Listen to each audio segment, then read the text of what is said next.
은지 씨는 3년 전 이혼한 남편이 지금도 자신의 월세를 내고 있다는 사실을 몰랐습니다. 부동산에서 확인해보니 매달 85만 원씩 정확히 입금되고 있었습니다. 이혼 후 연락조차 끊었던 남편이 왜 이런 일을 했을까요? 더 놀라운 건 그 이유였습니다. 은지 씨가 작은 원룸 테이블에 앉아 월세 고지서를 바라보고 있습니다. 3년 전 이혼 후 혼자 살기 시작한 이곳은 월세 85만 원짜리 작은 공간이었습니다. 어떻게든 살아보자. 그때 은지 씨의 마음은 그것뿐이었습니다. 남편 진우 씨와의 결혼 생활 10년은 끝없는 다툼의 연속이었습니다. 당신은 변할 생각이 없어. 나도 지쳤어. 마지막 대화도 서로를 향한 원망뿐이었습니다. 이혼 후 진우 씨는 연락을 끊었습니다. 양육비나 위자료 이야기도 없었습니다. 은지 씨도 연락하고 싶지 않았습니다. 8살 아들 민준이와 단둘이 사는 삶이 시작됐습니다. 엄마, 아빠는 언제 와? 민준이가 물어볼 때마다 은지 씨의 가슴이 먹먹해졌습니다. 아빠는 바쁘셔서 못 와. 거짓말이었지만 아이에게 진실을 말하기엔 너무 어려웠습니다. 매달 월세를 내는 일은 쉽지 않았습니다. 카페에서 아르바이트를 하고 집에서 번역 일을 받아 하며 겨우 생계를 유지했습니다. 가끔 월세가 밀릴 때도 있었습니다. 집주인에게 사정을 말하고 며칠 늦게 낸 적도 여러 번이었습니다. 그런데 오늘 부동산에서 온 전화가 모든 것을 바꿔놓았습니다. 이런 의미 있는 이야기를 더 많이 전하고 싶습니다. 구독과 좋아요가 큰 힘이 됩니다. 월세가 이미 납부되어 있다고요? 은지 씨는 전화를 받고 멍하니 앉아 있었습니다. 자신이 낸 적이 없는데 어떻게 월세가 납부되어 있을 수 있을까요? 부동산 사무소는 좁고 답답했습니다. 형광등이 차갑게 내리쬐는 가운데 은지 씨는 사장님 앞에 앉아 있었습니다. 정말 이상하네요. 분명히 매달 입금이 되고 있어요. 사장님이 통장 내역을 보여주며 말했습니다. 화면에 나타난 숫자들이 은지 씨의 눈에는 믿기지 않았습니다. 매달 25일. 정확히 85만 원씩 입금되어 있었습니다. 입금자 이름이 뭐라고 되어 있나요? 은지 씨의 목소리가 떨렸습니다. 박진우님이라고 되어 있네요. 혹시 아시는 분인가요? 그 순간 은지 씨의 얼굴이 창백해졌습니다. 박진우. 3년 전에 이혼한 전 남편의 이름이었습니다. 어떻게 이런 일이? 은지 씨는 중얼거렸습니다. 왜 진우 씨가 자신의 월세를 내고 있는 걸까요? 이혼할 때 그렇게 매정했던 사람이 왜 이런 일을 했을까요? 혹시 연락처를 아시나요? 확인해 보시는 게 좋을 것 같은데? 사장님의 말에 은지 씨는 고개를 저었습니다. 아니에요. 연락하지 않을 거예요. 그렇게 말했지만 마음속으로는 궁금증이 폭발했습니다. 집으로 돌아오는 길에 은지 씨는 계속 생각했습니다. 3년 동안 한 번도 연락하지 않았던 진우 씨가 왜 월세를 내고 있을까요? 혹시 미안한 마음 때문일까요? 아니면 다른 이유가 있는 걸까요? 원룸에 도착한 은지 씨는 서랍을 뒤져 진우 씨의 전화번호를 찾았습니다. 휴대폰을 들었다가 다시 내려놓기를 여러 번 반복했습니다. 전화를 해야 하나, 아니면 그냥 받지 말아야 하나. 갈등이 계속되었습니다. 3년 전의 기억이 되살아났습니다. 그때 은지 씨와 진우 씨는 넓은 아파트에서 살았습니다. 결혼 초기만 해도 행복했습니다. 여보, 오늘 뭐 해먹을까? 너만 있으면 뭐든 맛있어. 그런 다정한 대화들이 오갔습니다. 하지만 시간이 지나면서 모든 게 달라졌습니다. 진우 씨는 일에만 매달렸고 은지 씨는 혼자 아이를 키우는 것 같았습니다. 당신은 집에 돈만 가져다 주면 끝인 줄 아세요? 그럼 내가 뭘 더 해야 하는데? 대화는 점점 날카로워졌습니다. 민준이가 태어난 후에도 상황은 나아지지 않았습니다. 진우 씨는 육아에 참여하지 않았습니다. 아기가 우는데 좀 봐주세요. 나도 피곤해. 당신이 해. 차가운 대답뿐이었습니다. 은지 씨는 점점 지쳐갔습니다. 밤낮 없이 우는 아이를 혼자 달래고 집안일까지 모두 해야 했습니다. 도움이 필요해요. 내가 뭘 도와줘야 하는데? 애 키우는 건 여자 일 아니야? 진우 씨의 말에 은지 씨의 마음은 더욱 상했습니다. 갈등은 계속 커졌습니다. 작은 일에도 서로 화를 냈습니다. 설거지 좀 해놔. 왜 나보고 하라고 해? 그럼 누가 해요? 당신이 하면 되잖아. 이런 대화가 매일 반복되었습니다. 어느 날 은지 씨는 더 이상 참을 수 없다고 생각했습니다. 우리 이혼해요. 뭐라고? 이렇게 사는 게 의미가 있나요? 진우 씨는 놀란 표정이었습니다. 하지만 반대하지는 않았습니다. 오히려 담담했습니다. 그래. 그러자. 그렇게 10년 결혼 생활이 끝났습니다. 결혼 반지를 벗어 테이블에 놓던 그 순간이 아직도 생생했습니다. 은지 씨는 결국 진우 씨에게 전화를 걸었습니다. 신호음이 길게 이어졌습니다. 여보세요. 3년 만에 듣는 진우 씨의 목소리였습니다. 나야. 은지야. 잠시 침묵이 흘렀습니다. 무슨 일이야? 진우 씨의 목소리는 담담했습니다. 월세 이야기 좀 해야겠어? 아. 진우 씨는 바로 알아차린 것 같았습니다. 부동산에서 들었어. 왜 그런 일을 했어?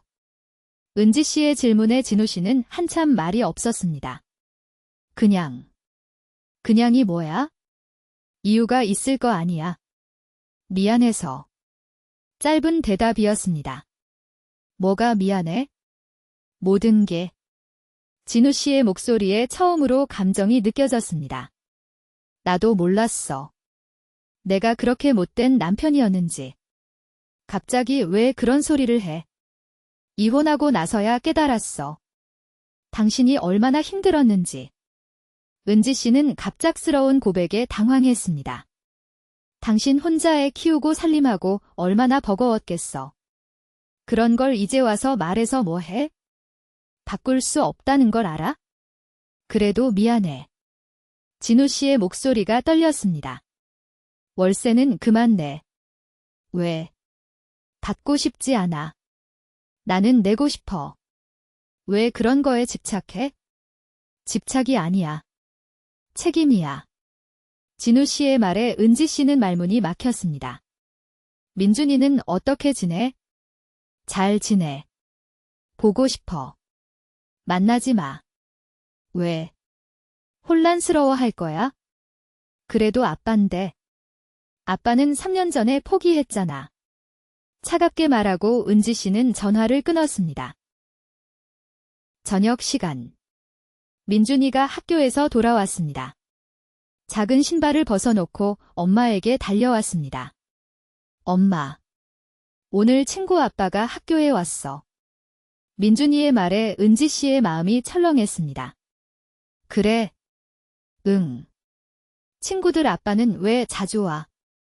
순진한 질문이었지만 은지 씨에게는 가슴 아픈 말이었습니다. 아빠마다 다르구나. 우리 아빠는 언제 와? 예상했던 질문이었습니다. 은지 씨는 어떻게 대답해야 할지 고민했습니다. 아빠는 멀리 계셔서. 왜 멀리 계셔? 일 때문에. 또 거짓말이었습니다. 민준이는 아빠에 대해 궁금한 게 많았습니다. 아빠 사진 보고 싶어. 사진은 나중에. 왜 나중에? 지금은 안 돼. 민준이의 표정이 서운해졌습니다. 친구들은 다 아빠 있는데. 민준이한테는 엄마가 있잖아. 그래도 아빠도 있으면 좋겠어. 아이의 솔직한 마음이었습니다. 은지 씨는 민준이를 꼭 안아주었습니다. 엄마가 아빠 목까지 할게. 정말. 정말이야. 그렇게 말했지만 마음속으로는 미안했습니다. 진우 씨와의 통화 내용이 계속 머릿속을 맴돌았습니다. 책임이야. 그 말이 특히 기억에 남았습니다. 정말 책임감 때문에 월세를 내고 있는 걸까요? 아니면 다른 이유가 있는 걸까요? 그날 밤 민준이를 재운 후 은지 씨는 또 고민했습니다. 진우 씨의 마음을 이해하려고 노력해봤습니다. 하지만 쉽지 않았습니다. 3년 동안 쌓인 서운함과 원망이 하루아침에 사라질 수는 없었습니다. 그래도 민준이 아빠인데. 마음 한편으로는 그런 생각도 들었습니다. 며칠 후. 은지 씨는 우연히 진우 씨의 친구를 만났습니다. 카페에서 마주친 성민 씨는 진우 씨와 대학 동창이었습니다. 은지 씨 맞죠? 오랜만이에요. 안녕하세요. 어색한 인사를 나눈 후 자연스럽게 이야기가 시작됐습니다. 진우 얘기 들었어요. 무슨 얘기요? 요즘 많이 힘들어한다던데? 성민 씨의 말에 은지 씨는 궁금해졌습니다. 힘들어한다고요? 모르셨어요. 병원 다니고 있어요. 병원이요. 위암이래요. 꽤 심한 단계라고 하더라고요. 그 순간 은지 씨의 머릿속이 하얘졌습니다. 위암이라니. 진우 씨가 암에 걸렸다는 사실을 은지 씨는 전혀 몰랐습니다. 언제부터요? 한 6개월 전부터인가. 혼자 치료받고 있어요. 혼자요. 가족들한테도 말 안 했다던데요. 당신한테도 말 안 했나 보네요. 성민 씨는 이혼 사실을 모르는 것 같았습니다. 은지 씨는 무엇이라 말해야 할지 몰랐습니다. 치료는 잘 되고 있나요? 글쎄요. 별로 안 좋아 보이던데? 많이 야위었어요. 은지 씨의 가슴이 먹먹해졌습니다. 그래서 월세를 내고 있었던 걸까요? 마지막으로 할 수 있는 일이라고 생각해서였을까요? 혹시 연락처 알죠? 안부 좀 전해주세요. 네. 그럴게요. 성민 씨와 헤어진 후 은지 씨는 멍하니 앉아 있었습니다. 모든 것이 이해되기 시작했습니다. 진우 씨의 미안하다는 말, 책임이라는 말, 모든 게 이해됐습니다. 자신이 얼마나 살 수 있을지 모르니까 할 수 있는 일을 하고 있었던 거였습니다. 은지 씨는 복잡한 감정에 휩싸였습니다. 미안함, 안타까움, 후회 등 여러 감정이 뒤섞였습니다. 은지 씨는 병원을 찾았습니다. 진우 씨는 생각보다 많이 야위어 있었습니다. 병실 침대에 누워있는 모습이 낯설었습니다. 왜 왔어? 병 얘기 들었어. 누가 말했어? 성민 씨. 진우 씨는 한숨을 쉬었습니다. 말하지 말라고 했는데. 왜 혼자 견디고 있어? 당신한테 부담 주고 싶지 않아서. 그래서 월세를 내고 있었던 거야? 맞아.